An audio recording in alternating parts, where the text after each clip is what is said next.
All right, welcome back to The Explainer. Today, we're doing something pretty incredible. We're cracking open the Anunnaki archives to unpack the Council of 36, the Long Watch.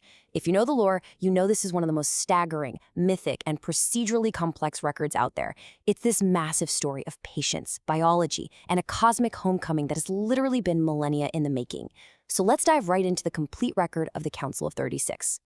Let's actually just jump right into the middle of the action, right at the absolute climax of this document. Picture this: 33 alien delegates, representing 11 distinct and ancient cosmic races, just sitting together in absolute silence. They're holding their breath, getting ready to unanimously vote on a treaty. And this isn't just any bureaucratic treaty. This is a document they've spent 40 years drafting, and they have waited 11,000 years to finally sign it. The three empty chairs, 11,000 years of waiting. So this chamber where they're meeting is ancient. It's a biological room that has absorbed the gravity of 412 full formal sessions, and you can practically cut the tension in the room with a knife. For every single one of those sessions, the representatives have had to look across the table at three very specific, glaringly empty seats. The Anunnaki archivist has paused her reading of the treaty. Across from her, the Lyran delegate is just staring at those empty chairs. She's spent her entire career fighting for Clause 7 of this treaty, which is absolutely crucial. It ensures that whoever sits in those chairs will bear zero inherited guilt for what happened in the past. 11,000 years. Just let that sink in for a second. The sheer, almost incomprehensible scale of a quarantine that lasts that long really forces us to ask the burning questions at the core of this archive. Who exactly do these empty chairs belong to? And what precisely is Earth? The biological Earth station, redefining world. To really grasp this, we have to deliberately throw out everything we think the word world means. The record reveals something completely awe-inspiring. Earth is not a natural geological occurrence. It wasn't just pulled together by random gravity and cosmic dust over time.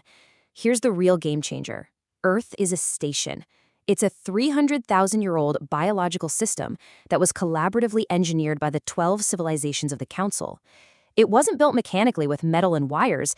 Actually, scratch that. It wasn't really built at all. It was grown. They used biological systems because biology repairs itself. It adapts. It can operate autonomously way beyond its original design specs. So we gotta rethink the whole shebang when it comes to our planet's features. It's like a giant biological machine.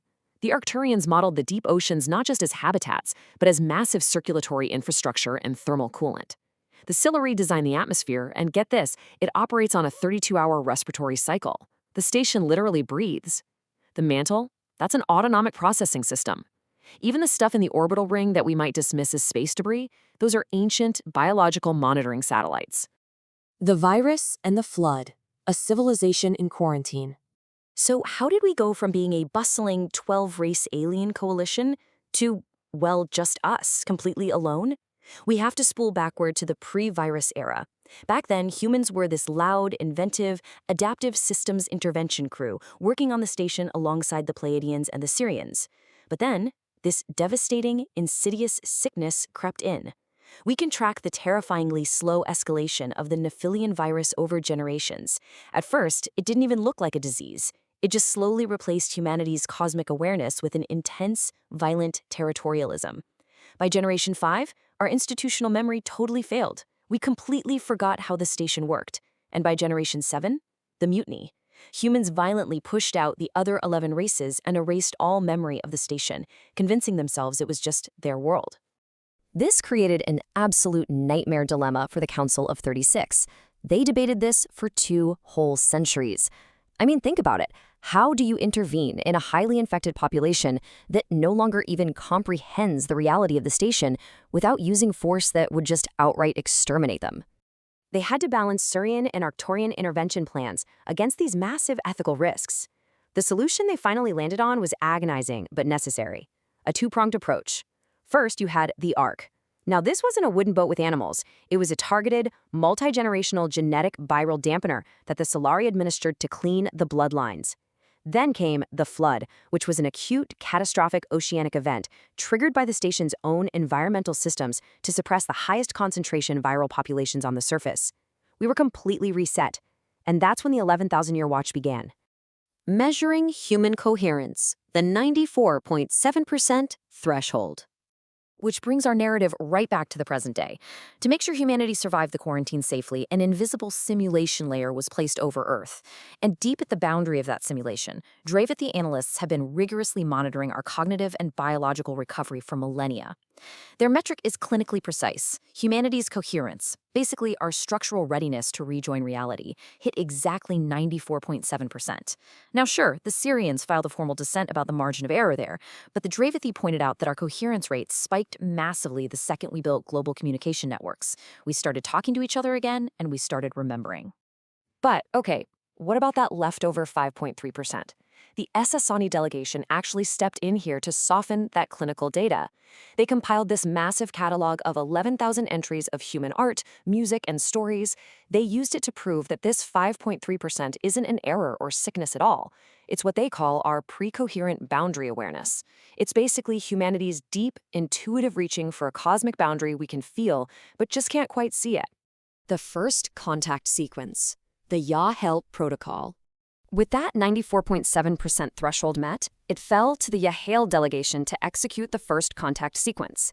They had to design a brilliantly paced, multi-phased plan to reintegrate us into the actual world. If they just showed up and dropped the truth on us all at once, our psychological frameworks would just completely collapse in defense. So they did it in 3 deliberate phases.